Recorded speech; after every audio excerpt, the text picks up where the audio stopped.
Hasta mediados del siglo XX, el filete en el plato se consideraba como un símbolo de prosperidad. La carne es fuerza vital, se escuchaba en las campañas publicitarias. Hoy día, la carne es sobre todo una única cosa, un producto barato para las masas, que cualquiera puede adquirir. Anualmente se asan, fríen, embuten y consumen 250 millones de toneladas de carne, lo que conlleva consecuencias drásticas para el clima, para el medio ambiente, para los animales y también para el ser humano.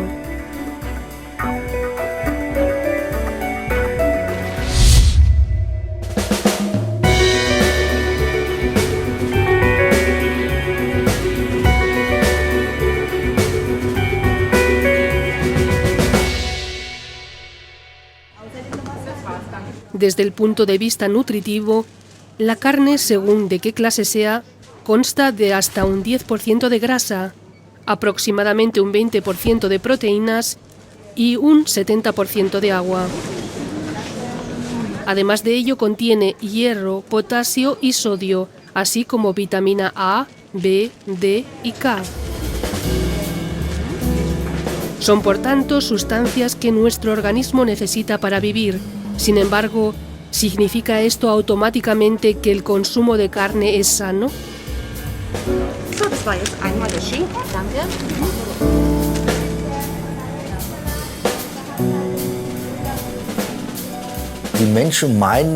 Hay personas que opinan que la carne es un alimento básico. Para comer un trozo de carne, primero hay que matar al animal. Es una profesión. Eso es un mero trabajo y nada más, sin sentimientos. En principio, cuando se consume una cantidad media de carne, incluso aunque la carne sea de alta calidad, siempre se comen sustancias nocivas para la salud.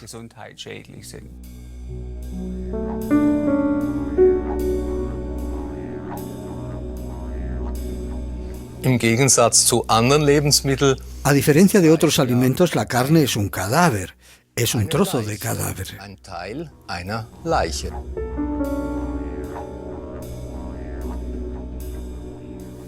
La carne es siempre un producto de criaturas vivas.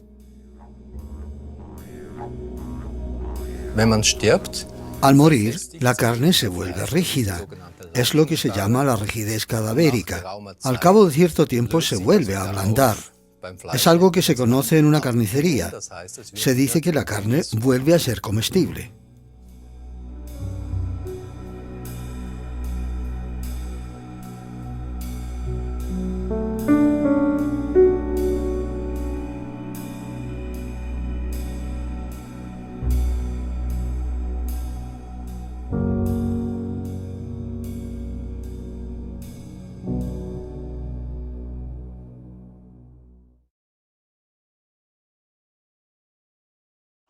La carne por lo general se considera fresca cuando se vende en los mostradores. Mientras que en el año 1950 se consumían anualmente una media de 26 kilos de carne por persona, actualmente se consumen ya más de 60 kilos por persona al año. ¿Es posible que tal aumento no tenga consecuencias? La doctora en medicina Anna-Marie Gross en su trabajo se ve diariamente confrontada con enfermedades que tienen que ver con la alimentación. Cada vez acuden más pacientes con enfermedades cardiovasculares, con tensión alta, exceso de peso o diabetes mellitus. Enfermedades de las articulaciones y las enfermedades tumorales también aumentan a pesar de los adelantos de la medicina moderna. Estas enfermedades aumentan a la par que el consumo de carne. La idea de que la carne es necesaria para la salud de las personas fue rebatida por la ciencia hace ya tiempo. En las últimas décadas se han realizado muchas investigaciones epidemiológicas y se ha demostrado que el consumo de carne guarda una relación directa con muchas enfermedades, precisamente con las grandes enfermedades de la civilización, como las enfermedades cardiovasculares, la diabetes, el exceso de peso, la gota y el cáncer. Veamos otro ejemplo. En diciembre del año 2010 se publicaron los resultados de una investigación sueca en la que se demostraba que el riesgo de derrame cerebral en las mujeres estaba directamente relacionado con el consumo de carne.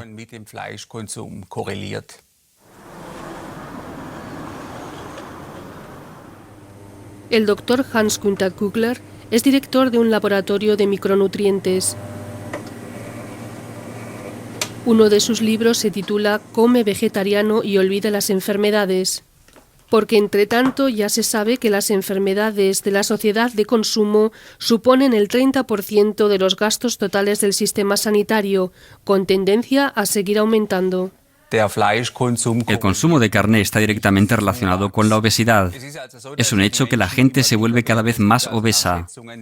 Según cálculos de la Organización Mundial de la Salud, actualmente hay 1.700 millones de personas obesas y la obesidad es uno de los principales factores de riesgo de la diabetes tipo 2 y correspondientemente también asciende el número de diabéticos.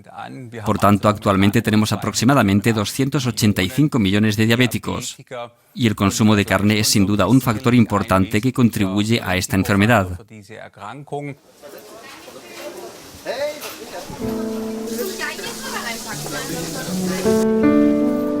Las consecuencias de nuestra alimentación en la salud y la enfermedad han sido investigadas durante años por el profesor Klaus Leitzmann.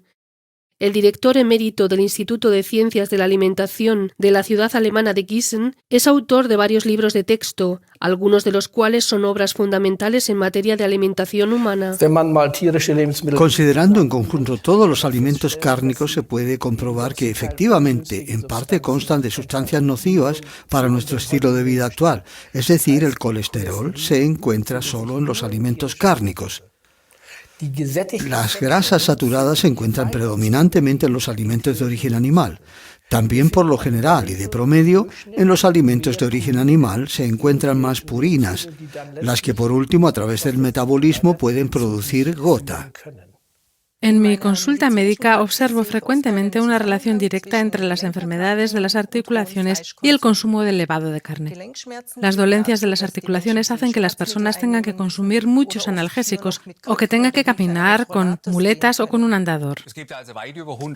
Hay más de 100 estudios que se ocupan con la pregunta de qué efecto tiene el consumo de carne en la aparición de tumores. Y lo que mejor demostrado está es su relación con el cáncer de recto y el cáncer de intestino grueso. La cantidad de carne, es decir, la dosis diaria, es la que determina el riesgo. El segundo tipo importante de tumor es el cáncer de estómago, en cuyo caso se ha demostrado que con un consumo de 100 gramos de carne al día puede elevarse en un factor aproximado a 5 el riesgo de contraer cáncer de estómago. Argentina y Uruguay están entre los países de mayor producción y consumo de carne vacuno de la tierra. Y justamente estos países cuentan también con el mayor índice de cáncer de mama y de intestino. No es una prueba, pero es un indicio. El doctor Hans-Günther Kugler analiza las posibles causas. Hay diferentes sustancias que favorecen el crecimiento de tumores. Por ejemplo, el hierro en la hemoglobina favorece la formación de radicales libres y los radicales libres perjudican al ADN. Luego hay también asociaciones llamadas heterocíclicas, aminos aromáticos, que surgen, por ejemplo, al asar y al freír la carne. Y esas asociaciones conducen luego a mutaciones en la herencia genética, lo que por su parte puede producir cáncer.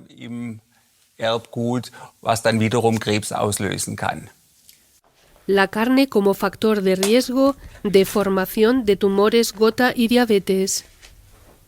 El consumo de carne también puede influir negativamente en la memoria. Hay indicios de que el consumo de carne guarda una relación directa con el riesgo de contraer la enfermedad del Alzheimer. Al menos se puede afirmar que en el caso de enfermos con demencia, se ha demostrado que estos habían comido más cantidad de carne por término medio que quienes no enferman de demencia.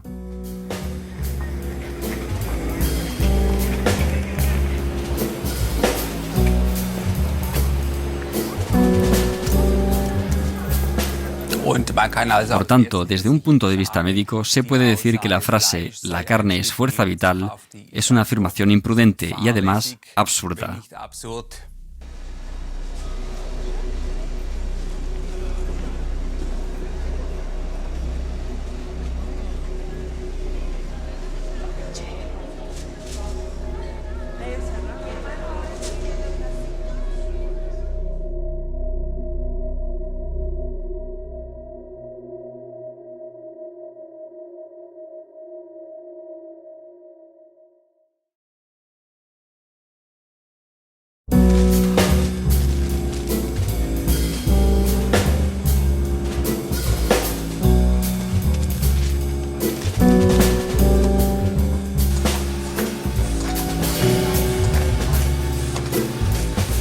pero la demanda de carne continúa ascendiendo exponencialmente.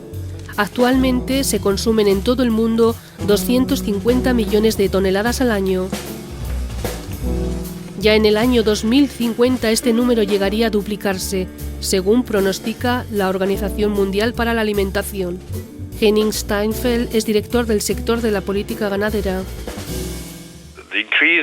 El aumento de la demanda de carne se incrementa aún más por la población mundial que está aumentando constantemente.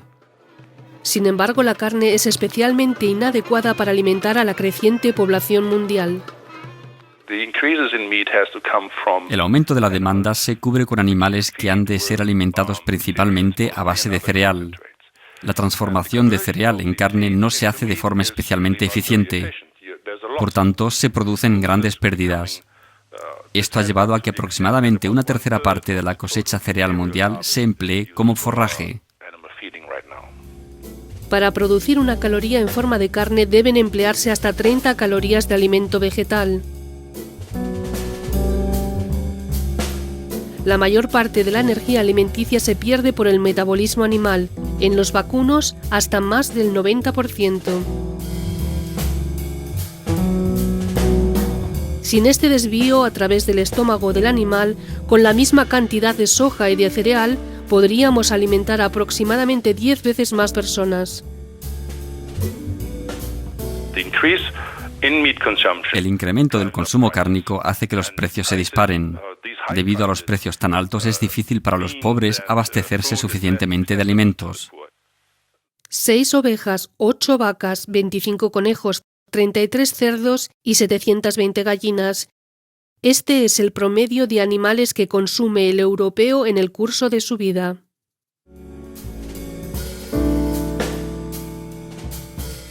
Para alimentar a estos animales se importa cereal y soja de países como Brasil y Argentina, es decir, de países en los que la población lucha contra la pobreza. John Ziegler, exrelator de la ONU para el Derecho de la Alimentación, es miembro del Comité Consultivo del Consejo de Derechos Humanos de las Naciones Unidas. Su opinión tiene peso. La agricultura mundial podría dar de comer sin problemas a 12.000 millones de personas. Un niño que hoy en día muere de hambre, muere asesinado.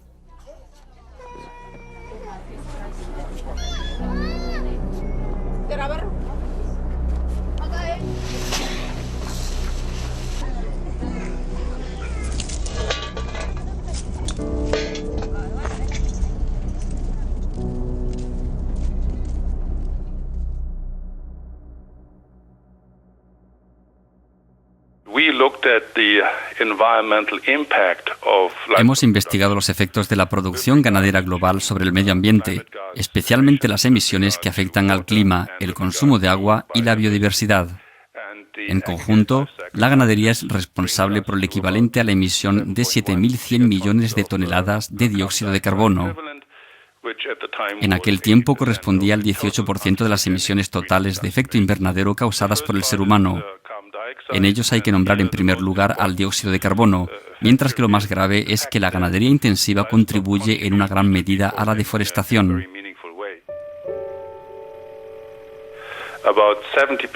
El 70% de las superficies afectadas por la deforestación en América Latina han sido transformadas en pastos.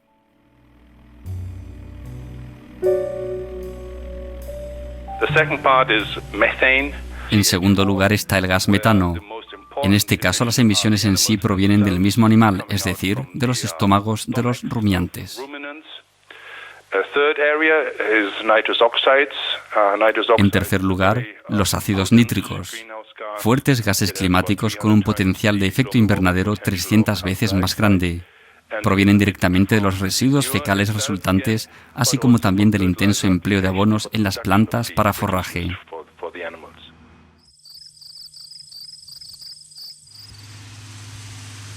En 2006, Steinfeld publicó el informe de las Naciones Unidas titulado Livestock's Long Shadow, o La larga sombra de la ganadería. De este modo se supo por primera vez a nivel mundial qué parte tenía solo la ganadería en la producción de gases perjudiciales al clima. Las emisiones anuales de gas de una vaca europea son por promedio equivalentes a los de un automóvil de tamaño medio. Para producir un solo kilo de carne se emplean hasta 20.000 litros de agua. Se destruyen irreversiblemente 50 metros cuadrados de selva. La contaminación ambiental que causa un kilo de carne equivale a 250 kilómetros de viaje en automóvil. Frente a estos datos, los protectores del clima exigen que se suspendan las subvenciones estatales a la producción cárnica. Edmund Haferbeck, asesor científico de PETA, la Organización de Derechos de los Animales, viene criticando desde hace años que con la reducción del impuesto sobre el valor añadido de la carne, el Estado fomenta el consumo de carne.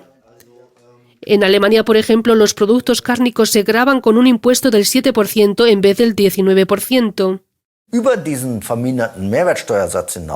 Además de este reducido impuesto del valor añadido, la producción de carne recibe muchas otras subvenciones adicionales. Ya solo en la Unión Europea, más de la mitad de su presupuesto está destinado a la agricultura y la mayor parte está destinada a la ganadería, a la producción de animales. Muchos ciudadanos no están de acuerdo con la actual política agraria y expresan abiertamente su desacuerdo.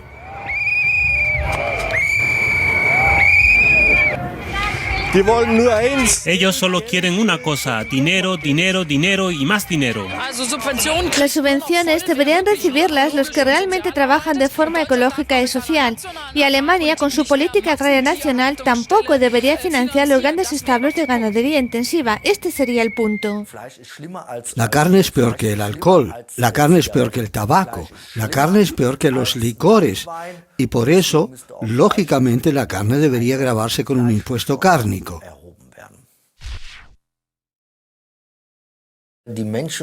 La gente opina que la carne es un alimento básico, es decir, que se cuenta como un componente de la dieta humana. Esto es una equivocación y una falsa doctrina. Esto lo ha constatado incluso un tribunal supremo alemán, que ha dicho que la carne no es un componente necesario de la alimentación humana. Desde luego que la carne no es un alimento en el sentido estricto, porque no es de necesidad vital. Por tanto, se puede asignar a la carne la categoría de agente estimulante como el tabaco o el alcohol. La Organización Mundial para la Alimentación, la FAO, en su informe anual de 2009, exige también la implantación de un impuesto sobre el consumo de carne. Esta es una forma viable para asegurar que los productores cuyas prácticas perjudican el medio ambiente tengan también que responsabilizarse por ello.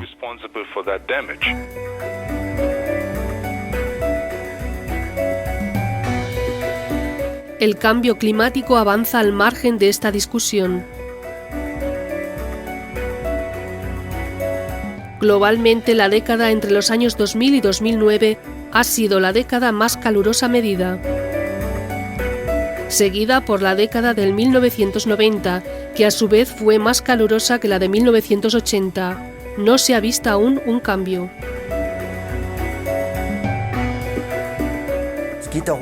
Se trata de que el planeta azul efectivamente está siendo destruido por la producción de carne. Esto es algo que se ha demostrado científicamente y tenemos que salir de esto, porque no podemos continuar así.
Un europeo come al año aproximadamente un promedio de 65 kilos de carne, pero ¿qué sucede antes de que el filete llegue al plato?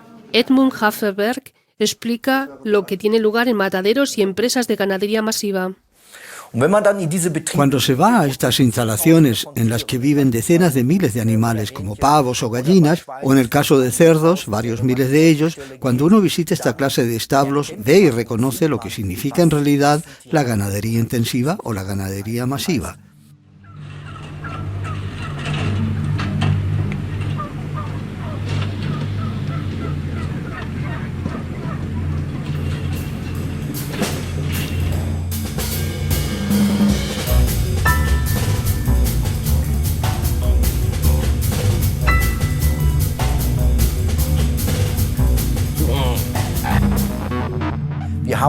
Hemos visto animales pudriéndose en instalaciones ganaderas de pavos y de gallinas, animales que yacen allí entre sus congéneres ponedores que simplemente se dejan allí y se pudren durante semanas.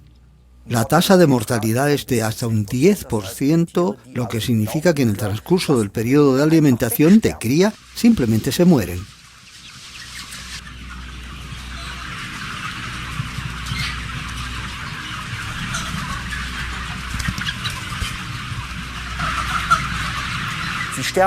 Simplemente se pudren, se quedan tumbados. Hay animales con heridas abiertas, con llagas, por ejemplo en las instalaciones de cría de cerdos, porque lógicamente se hieren en esos suelos enrejados. Luego también existe el canibalismo, porque los animales por aburrimiento constantemente se muerden mutuamente en los rabos, o mejor dicho, en los muñones que les quedan por haber sido los rabos cortados, hasta que surgen heridas que no se cierran.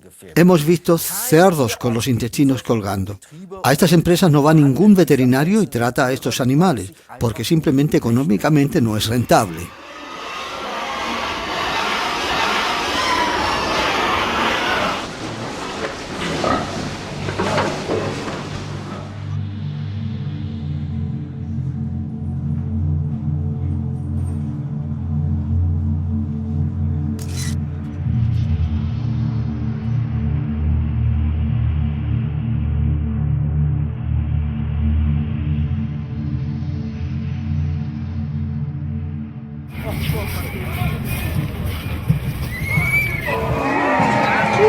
Cada vez más gente compadece ante la opinión pública defendiendo más derechos para los animales, como lo hicieron 22.000 manifestantes en Berlín.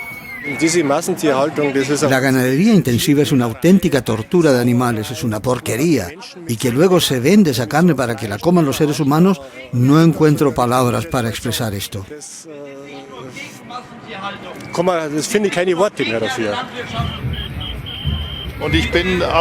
Estoy totalmente en contra de que se produzcan alimentos de forma industrial, de que se torture a los animales y que estos solo sean considerados como productos y no como seres vivos.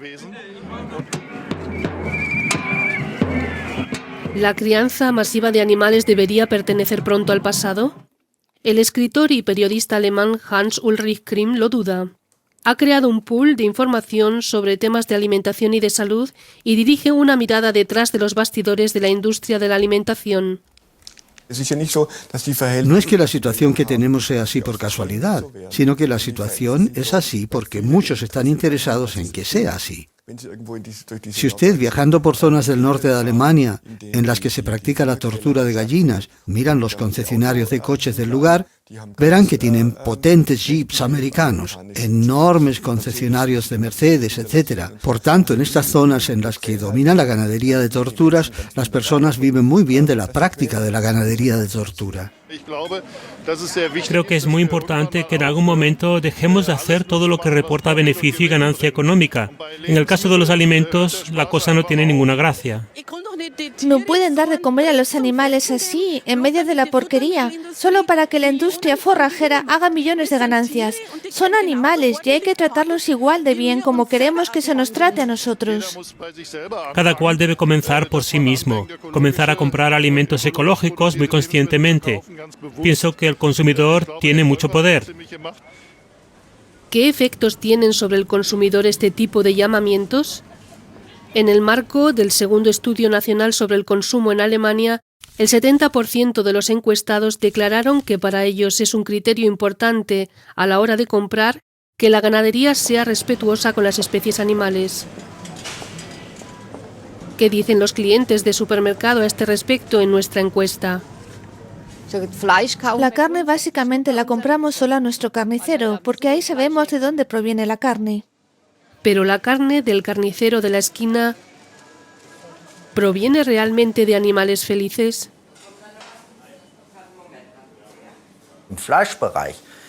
En el ámbito de la carne, el 98% de los productos cárnicos ofertados proviene exclusivamente de la ganadería convencional. Solo un 2% proviene de la llamada ganadería biológica, y también la ganadería biológica es ganadería intensiva, solo que algo mejor y con un forraje algo diferente, pero nada más. Y por eso todo el mundo debe comprender que los productos cárnicos normales son productos de ganadería intensiva, masiva. ¿Cambiaría el comportamiento del consumidor si en el envase, en lugar de animales felices, se mostrara la drástica realidad? ¿Qué piensan sobre una propuesta así? Repele, ¿no? Creo que no lo encontraría tan apetitoso. Asqueroso, repugnante. Y en ese caso tampoco lo compraría. En el año 2011, el presidente de la Asociación Federal Alemana para la Protección de la Naturaleza, el catedrático Dr. Hubert Weiger, hizo la propuesta: las condiciones de la explotación de animales deben figurar en las etiquetas de los productos cárnicos. Me parece bien. Deberían ser fotos de los establos de los que vienen. Yo lo encuentro bien, muy bien. La ganadería intensiva no es nada buena, no es sana. Hace enfermar a los animales y creo que también a los consumidores.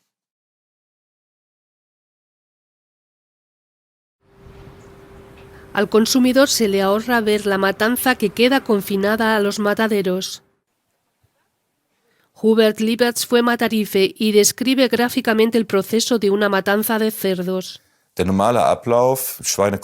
El proceso normal es: los cerdos llegan, son descargados, entran al establo y luego viene un dispositivo rociador, previamente con gas. En menos que dura un Padre Nuestro, el Padre Nuestro de la muerte. En mis tiempos lo hacíamos con una tenaza, con la tenaza eléctrica. Se mojaban los cerdos y luego entraban y eran anestesiados con las tenazas. Una electrocución, se contaba hasta 23 segundos bastaban. Luego se colgaba a los animales por las patas traseras. La siguiente estación era darle la estocada.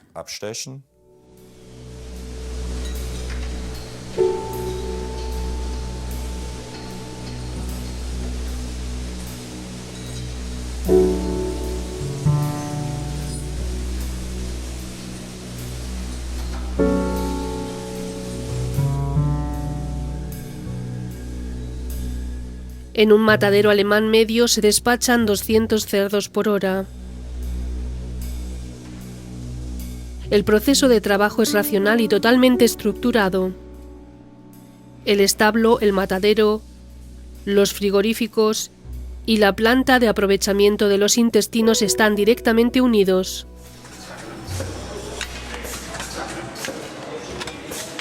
Dann kamen sie in die Brühmaschine, wo sie gebrüht wurden. Luego van a la planta de escaldamiento, donde los animales son escaldados, a veces en una especie de gran olla. Luego al final pasan por los rodillos para quitarle las cerdas, tras lo que pasan por un soplete para quemar el resto de los pelos. Luego se prematan, es decir, que se cuelgan de modo que quedan prácticamente colgados hacia abajo, también de las patas traseras. Se separan las piernas para despojarles mejor las entrañas. En este proceso también se les corta la lengua, que les queda colgando. Se les sacan los ojos, las orejas y luego se despojan.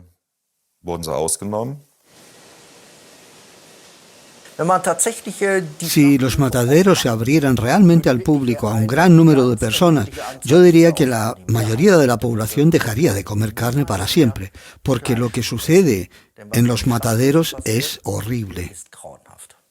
día de las puertas abiertas de un matadero. El director gerente de un matadero del sur de Alemania se esfuerza por más transparencia, pero manifiesta su expreso deseo de quedar oculto ante las cámaras.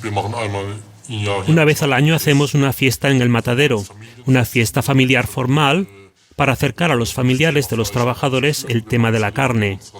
Hacemos demostraciones de descuartizamiento de cerdos, de vacunos, para mostrar al consumidor de dónde vienen los filetes. Ahora bien, no tiene ningún sentido mostrar al consumidor el tema de la matanza de un animal. Eso lo consideramos ofensivo para su sensibilidad, causaría rechazo.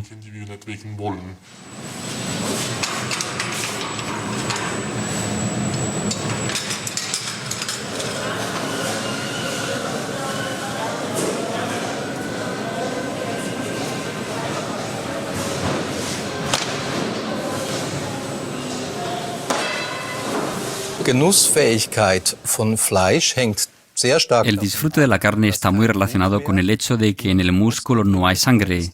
Normalmente se come carne de músculo y por eso no se mata del todo al animal antes de descuartizarlo. Se suele hablar de anestesia. Prácticamente se destrozan células cerebrales. Aquí en el caso de este vacuno arriba, en la zona de la frente, luego se cuelgan de las patas traseras, se secciona la arteria y se deja que el corazón de sangre bombee toda la sangre hacia afuera. Esto es muy importante en el oficio del matarife, que todas las arterias estén vacías de sangre. En otro caso, la carne sería incomestible.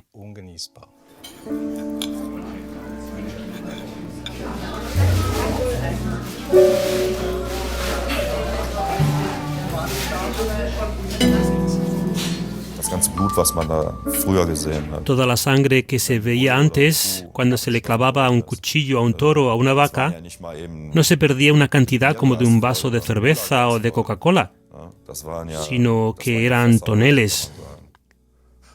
Cuando yo aprendí el oficio, matando tan solo 2 vacas, vadeábamos en sangre hasta los tobillos.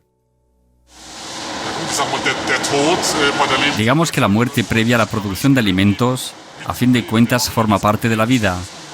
Aquí no hacemos nada que no sea ético, nada inmoral. Nosotros producimos alimentos de alta calidad para el consumidor. Alimentos seguros, sanos, y en este sentido el tema de derramar sangre forma parte del proceso.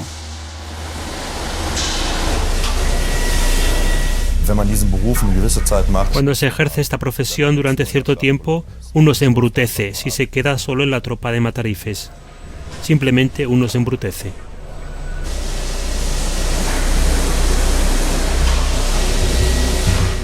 El proceso de la matanza. ¿Cómo matar de forma óptima? Esta es la realidad del día a día para cada operario de la cadena de matanza.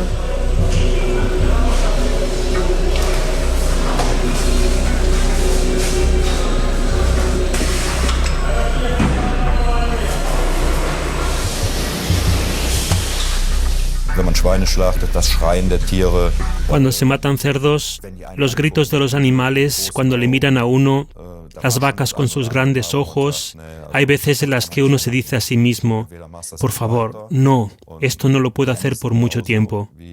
Entonces, o bien sigues haciéndolo y acabas como la mayoría, o lo dejas. Y bueno, uno ya ve que no era poco dinero el que cobraba, pero hay que compensarlo de algún modo. Antes recuerdo que muchísimos tenían problemas con el alcohol.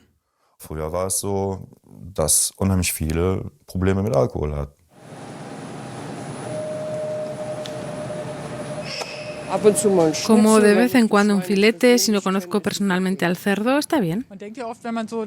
Cuando se come carne, tampoco se piensa en que eso fue un animal. ¿O qué piensan ustedes cuando comen carne?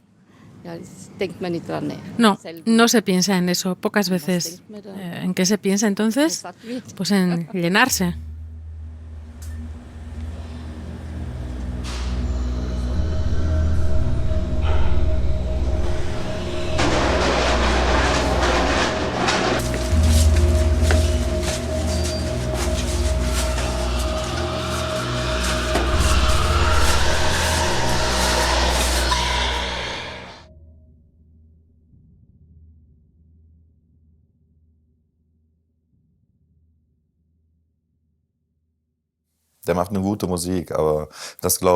Él hace buena música, pero lo que dice no creo que sea suficiente, porque el ser humano tiende a reprimir cosas. Eso se ve a veces en la tele, y entonces la gente debería decirse, Dios mío, si es una pura tortura. ¿Y qué sucede? Nada. Y luego se van a comer, se comen un filete, o van al bar de la esquina y se sirven chorizo, jamón, etc.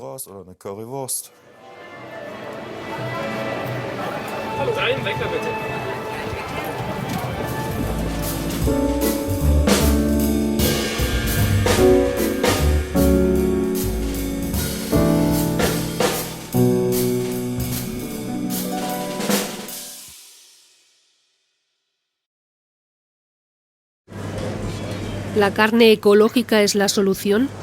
Al fin y al cabo, el etiquetaje de ecológico promete mejores condiciones de manutención y mejor forraje para el animal.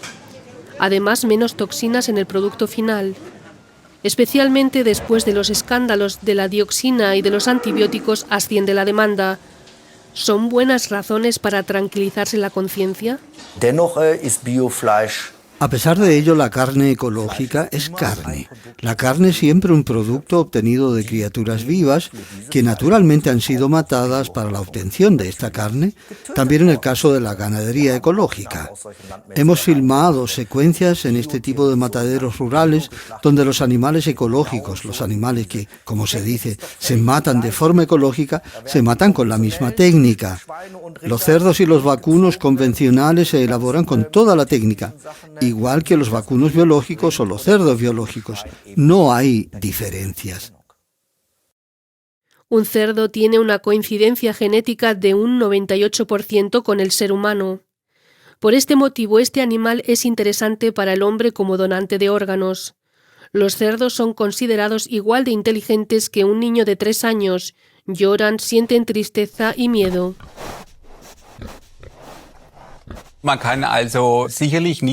De ningún modo se puede torturar a animales y luego creer que la carne obtenida de ello es sana. Existe un principio muy sencillo, una ley natural muy sencilla que conocemos de las ciencias y que dice acción es igual a reacción. Es la ley de causa y efecto. La lucha con la muerte y el miedo a la muerte de los animales hacen que en el cuerpo del animal aumente la segregación de hormonas del estrés.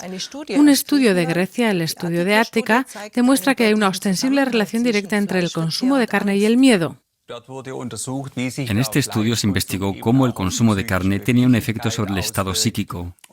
Se manifestó que el consumo de carne tenía una relación directa con el desasosiego en la mayoría de las mujeres.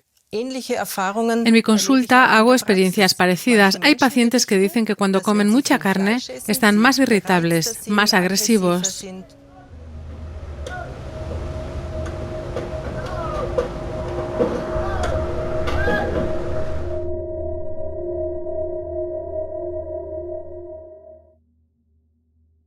Dolor, felicidad y tristeza. Hubert Liebers ha llegado a conocer los sentimientos de los animales. También matábamos terneras. Siempre era lo último que se hacía. Entonces vi una lágrima en un ternero y ya no pude más. Al salir le entregué a mi jefe las herramientas y le pedí que me hiciese la cuenta, los papeles. No pude seguir haciéndolo.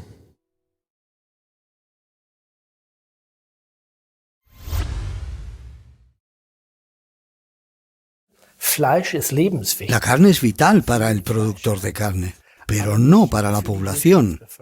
Muchas personas ya son conscientes de las ventajas de la alimentación vegetariana. Encuestas hechas en Alemania en julio de 2010 han dado como resultado que el 51% de los alemanes quieren comer menos carne en el futuro.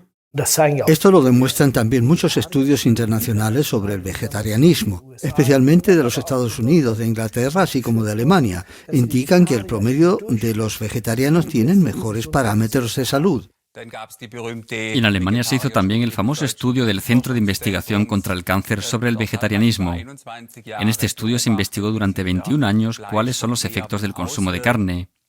Resultó que con el aumento del consumo de carne también se incrementaba la tasa de mortalidad. En pocos casos tienen exceso de peso, raramente tienen un nivel elevado de colesterol. La tensión sanguínea está en ámbitos normales, los valores del hígado son mejores.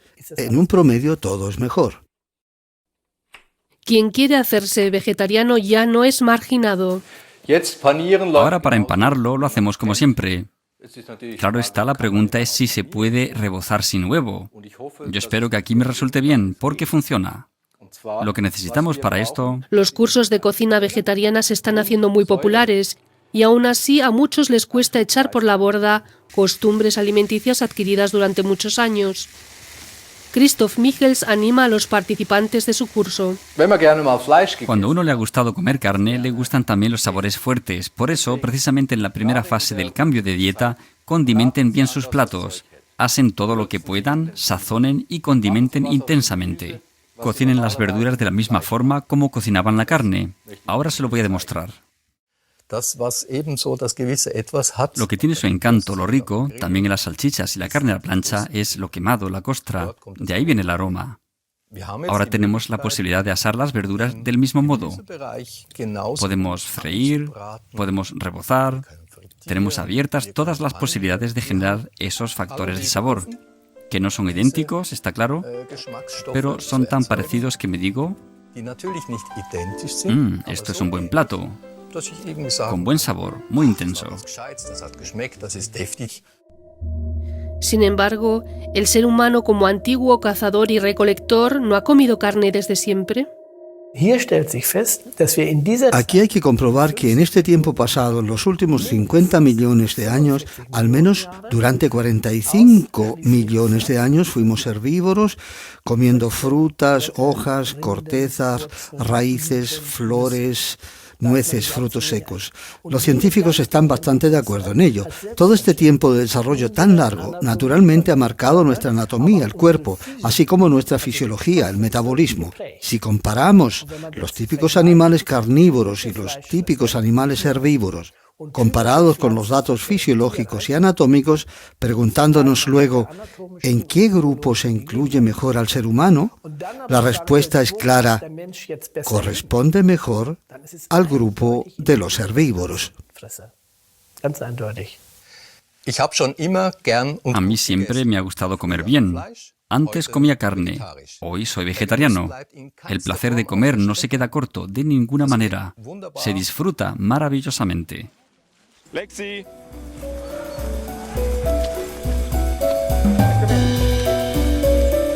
Charlie. 1 und 1 ist. Charlie, eres un buen chico. También Hubert Lieberts ha dejado de comer carne.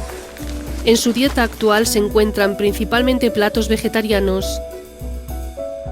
Con su nueva profesión como entrenador de perros ha llegado a conocer mejor a los animales. Ven aquí, cariño.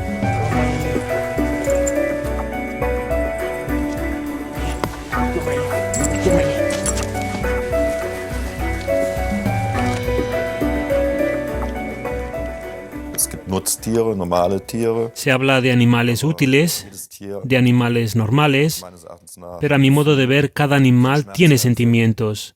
Puede percibir dolor, solo que un animal no lo puede expresar igual que un ser humano. Y entonces no importa si se trata de un gato o de un ratón o de lo que sea. Ahí no hago diferencias. Tampoco con los llamados animales útiles, como las vacas, un toro o un cerdo, lo que ustedes quieran. Queda claro que no le agrada recordar su antigua profesión. Estoy muy contento de no ser ya matarife. Soy feliz con lo que hago, con mi trabajo. Estoy contento y me va bien. ¿Pero qué le pasa al perro, que no tiene patas? Pero muy pequeñas. Y por la noche duermo con buena conciencia.